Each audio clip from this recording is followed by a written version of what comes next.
बागेश्वर धाम ने दिल्ली से वृंदावन तक पद यात्रा के दौरान एक नागा साधु हवा में उड़ने लगा। फिर जो चमत्कार हुआ उसे देखकर लोगों के पसीने छूट गए। दिल्ली की धुंधली सुबह थी। वह नवंबर 2025 की बात है। सूरज की पहली किरणें यमुना नदी के किनारे बिखर रही थीं, मानो स्वयं भगवान विष्णु ने यात्रा को आशीर्वाद देने के लिए अपना दिव्य प्रकाश बरसाया हो।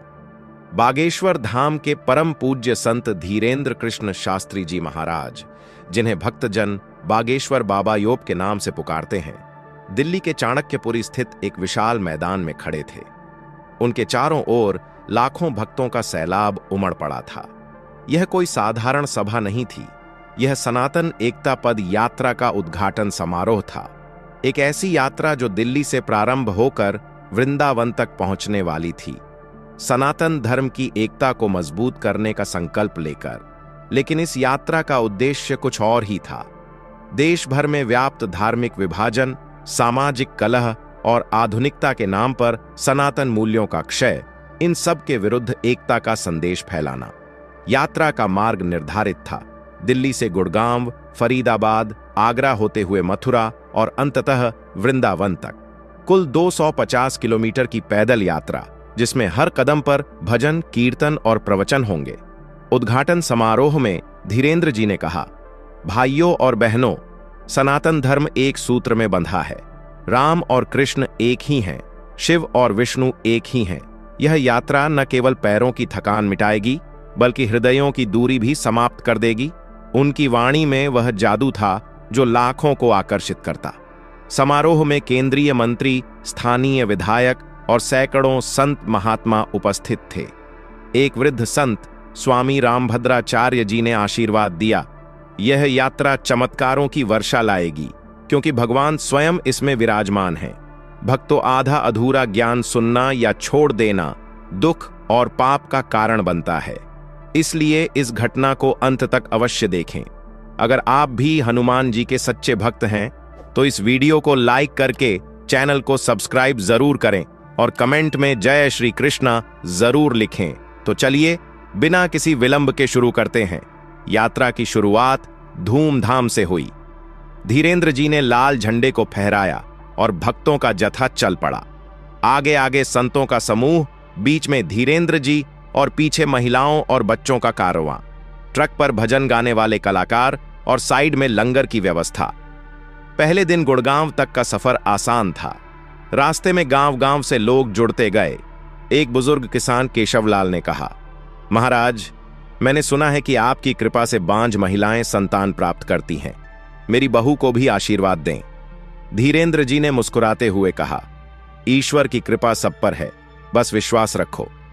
उस रात गुड़गांव के एक मैदान में विश्राम हुआ।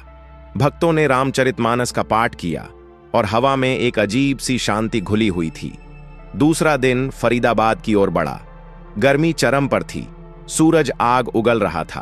भक्तों के पैरों में छाले पड़ने लगे, लेकिन धीरेंद्र जी का उत्साह देखकर कोई पीछे न हटा। रास्ते में एक दुर्घटना घटी। एक ट्रक का टायर फट गया, जिसमें लंगर का सामान लदा था। सब चिंतित हो गए। धीरेंद्र जी ने कहा, यह ईश्वर की परीक्षा है, प्रार्थना करो। उन्होंने एक छोटा सा पूजन किया और आश्चर्यजनक रूप से ट्रक का इंजन बिना किसी समस्या के चालू हो गया। ड्राइवर ने कसम खाई, महाराज, यह तो चमत्कार है। टायर फटा था, लेकिन गाड़ी चल पड़ी। यह पहला छोटा सा चमत्कार था जो भक्तों में उत्साह भर गया। फरीदाबाद पहुंचते पहुंचते शाम हो गई। वहां स्थानीय मंदिर में प्रवचन हुआ। धीरेंद्र जी ने कहा, सनातन एकता का अर्थ है जाति धर्म से ऊपर उठना। हम सब भगवान के बच्चे हैं। रात को भक्तों ने कीर्तन किया और एक युवा लड़की सीमा ने अपनी बीमारी का जिक्र किया। वह कैंसर से पीड़ित थी। धीरेंद्र जी ने उसके माथे पर हाथ रखा और कहा, जाओ, तुम ठीक हो जाओगी। अगली सुबह सीमा ने बताया कि उसकी दर्द रात भर कम हो गई। डॉक्टरों ने बाद में पुष्टि की, ट्यूमर सिकुड़ गया था। यह खबर सोशल मीडिया पर वायरल हो गई और यात्रा में जुड़ने वालों की संख्या दोगुनी हो गई। तीसरा दिन आगरा की ओर। यमुना का किनारा अब नजदीक आ रहा था, लेकिन बारिश ने अचानक रूप धारण कर लिया। मूसलाधार वर्षा में भक्त भीगते चले।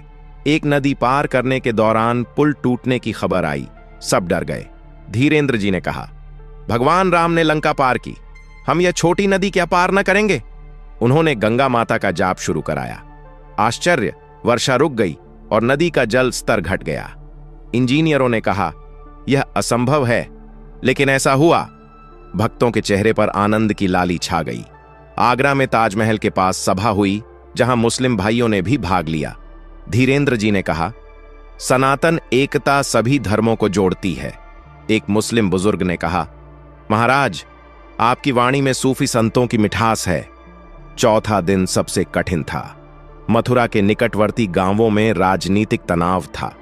कुछ असामाजिक तत्व यात्रा को रोकने की कोशिश कर रहे थे। रास्ते में पथराव हुआ। एक भक्त घायल हो गया।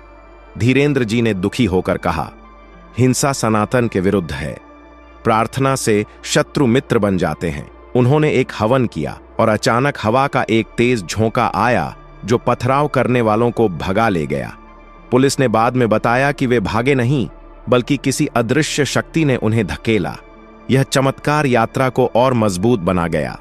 मथुरा पहुंचते ही भक्तों की संख्या करोड़ों में पहुंच गई। रात को द्वारकाधीश मंदिर में आरती हुई और हवा में घंटियों की ध्वनि गूंजती रही। 5वां दिन सूर्योदय के समय यात्रा का जत्था मथुरा के ब्रज क्षेत्र में प्रवेश कर चुका था। वृंदावन अब मात्र 20 किलोमीटर दूर था। लेकिन इस दिन कुछ विशेष था। रात भर सोशल मीडिया पर खबरें उड़ रही थीं।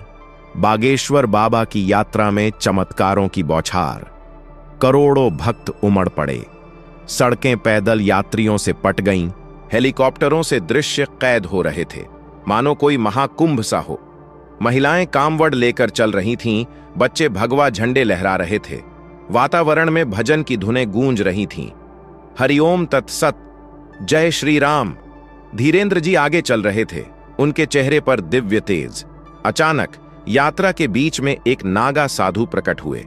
उनका नाम था स्वामी नागेश्वरानंद जी। वे हिमालय के गहन कंदराओं से आए थे। नंगे बदन, राख मले हुए, जटाएं लंबी। नागा साधु अखाड़ों के योद्धा होते हैं जो कुंभ मेले में स्नान कराते हैं। स्वामी जी ने धीरेन्द्र जी को प्रणाम किया और कहा, महाराज, सनातन की रक्षा के लिए मैं आया हूं। यह यात्रा भगवान की लीला का भाग है। धीरेन्द्र जी ने उन्हें जत्थे में शामिल किया। दोपहर के समय यमुना के किनारे एक विशाल मैदान में विश्राम हुआ। भक्तों ने लंगर ग्रहण किया। तभी अचानक हवा में एक अजीब सी गर्जना हुई। सब चौंक पड़े।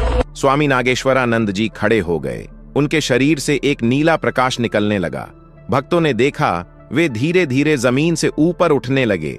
हां, हवा में उड़ने लगे। उनके पैर भूमि छोड़ चुके थे और वे कम से कम 20 फुट ऊपर लटक रहे थे। चारों ओर चीखें गूंजी, चमत्कार, चमत्कार। कैमरों ने यह दृश्य कैद कर लिया। एक भक्त ने चिल्लाया, महाराज देखिए, साधु जी उड़ रहे हैं। धीरेन्द्र जी शांत खड़े थे। उन्होंने कहा, यह भगवान शिव की कृपा है। नागा साधु योग सिद्ध प्राप्त करते हैं, लेकिन यह केवल शुरुआत है। स्वामी जी हवा में तैरते हुए बोले, सनातन एकता के लिए यह संदेश है। हम सब उड़ सकते हैं यदि विश्वास हो। भक्तों के पसीने छूट गए। यह दृश्य इतना भयानक और दिव्य था कि दूर खड़े पत्रकार भी स्तब्ध रह गए। स्वामी नागेश्वरानंद जी धीरे धीरे नीचे उतरे, लेकिन हवा में उनका शरीर अब भी कंपन कर रहा था। भक्तों ने उन्हें घेर लिया। एक युवा इंजीनियर राहुल ने कहा, स्वामी जी, यह कैसे संभव है? क्या यह जादू है? स्वामी जी मुस्कुराए, बेटा, यह योग है, हठयोग की सिद्ध। लेकिन अब देखो असली लीला। उन्होंने धीरेन्द्र जी की ओर देखा। धीरेन्द्र जी ने सिर हिलाया और एक सामूहिक जाप शुरू हो गया। ओम नमः शिवाय। अचानक यमुना नदी का जल उफान पर आ गया। भक्त चिंतित हो गए, बाढ़ आ रही है।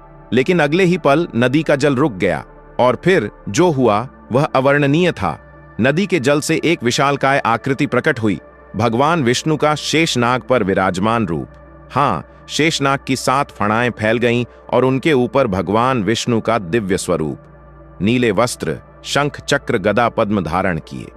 भक्तों की आंखें फटी की फटी रह गईं। धीरेन्द्र जी घुटनों पर बैठ गए। स्वामी नागेश्वरानंद जी ने कहा, देखो भक्तों, यह सनातन एकता का प्रतीक है। विष्णु और शिव एक हैं। भगवान के स्वरूप ने एक संदेश दिया। एक दिव्य वाणी गूंजी, मेरे भक्तों, एक रहो, प्रेम करो, विभाजन मिथ्या है। वाणी समाप्त होते ही शेषनाग का स्वरूप विलीन हो गया, लेकिन नदी का जल अब अमृत जैसा शांत हो चुका था। भक्तों ने उस जल को स्पर्श किया, घाव भर गए, दर्द मिट गए। एक अंधी महिला सरिता ने कहा, मैं देख रही हूं महाराज, मेरी आंखें खुल गईं, लेकिन चमत्कार यहीं न रुका।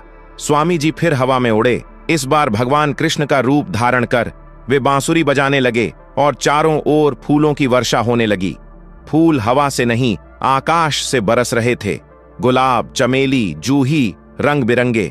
बच्चे हंसने लगे, महिलाएं नाचने लगीं। एक वृद्ध व्यक्ति, हरिया चाचा, जो 30 वर्षों से लकवे से पीड़ित थे, अचानक खड़े हो गए और नाचने लगे। डॉक्टरों की टीम ने जांच की, यह चमत्कारिक ठीक होना है। जन सैलाब अब अनियंत्रित हो गया। करोड़ों लोग चिल्ला रहे थे, जय बागेश्वर धाम, जय धीरेंद्र महाराज। पुलिस को व्यवस्था बनाए रखने में कठिनाई हो रही थी, लेकिन धीरेंद्र जी ने कहा, शांत हो जाओ, ईश्वर की लीला देखो। तभी एक और चमत्कार, आकाश में इंद्रधनुष प्रकट हो गया। बिना वर्षा के 7 रंगों का वह चाप सनातन के 7 लोकों का प्रतीक था। स्वामी जी नीचे उतरे और बोले, यह यात्रा का चरम है, वृंदावन अब पास है। शाम ढलते ढलते यात्रा वृंदावन पहुंचे। बांके बिहारी मंदिर के द्वार पर स्वागत सत्कार हुआ। धीरेंद्र जी ने अंतिम प्रवचन दिया, भक्तों, आज के चमत्कार सनातन की शक्ति के प्रमाण हैं। नागा साधु का उड़ना, शेषनाग का दर्शन, फूलों की वर्षा, ये सब इसलिए हुए क्योंकि हम एक हैं। स्वामी नागेश्वरानंद जी ने कहा, मैं हिमालय लौट रहा हूं, लेकिन यह स्मृति अमर रहेगी। यात्रा समाप्त हुई, लेकिन प्रभाव शाश्वत। करोड़ों भक्तों ने संकल्प लिया सनातन एकता के लिए। मीडिया ने इसे चमत्कारों की पद यात्रा कहा। धीरेंद्र जी बागेश्वर धाम लौटे, लेकिन वृंदावन हमेशा उनके हृदय में रहा। यात्रा के बाद देश भर में एकता की लहर दौड़ी। जातिगत दंगे रुके, मंदिर मस्जिदों में संयुक्त पूजा हुई। सीमा का कैंसर पूरी तरह ठीक हो गया। सरिता अब स्कूल में बच्चों को पढ़ाती है। राहुल ने अपनी कंपनी में सनातन एकता फाउंडेशन शुरू किया। हरिया चाचा गांव के मुखिया बने। स्वामी नागेश्वरानंद जी की कहानी हिमालय में प्रचारित हुई। वे कहते, चमत्कार विश्वास से जन्म लेते हैं। धीरेंद्र जी के प्रवचनों में यह घटना बार बार आती। 5वें दिन का चमत्कार हमें सिखाता है कि ईश्वर जीवंत हैं। आज नवंबर 2025 में जब हम इस गाथा को याद करते हैं तो लगता है मानो कल की बात हो। बागेश्वर धाम में हर सोमवार को इस यात्रा की कथा सुनाई जाती है। भक्त आते हैं, सुनते हैं और बदल जाते हैं। यह स्टोरी न केवल चमत्कारों की है, बल्कि विश्वास की है। सनातन एकता का संदेश आज भी प्रासंगिक है। यदि आप भी इसमें विश्वास रखें तो शायद आपके जीवन में भी कोई चमत्कार हो जाए। जय श्री राम, जय बागेश्वर धाम। दोस्तों, इस वीडियो को अपने दोस्तों, परिवार और रिश्तेदारों के साथ शेयर जरूर करें। और वीडियो पसंद आई है तो वीडियो को लाइक करके चैनल को सब्सक्राइब जरूर करें और कमेंट बॉक्स में जय हनुमान जी जरूर लिखें। धन्यवाद।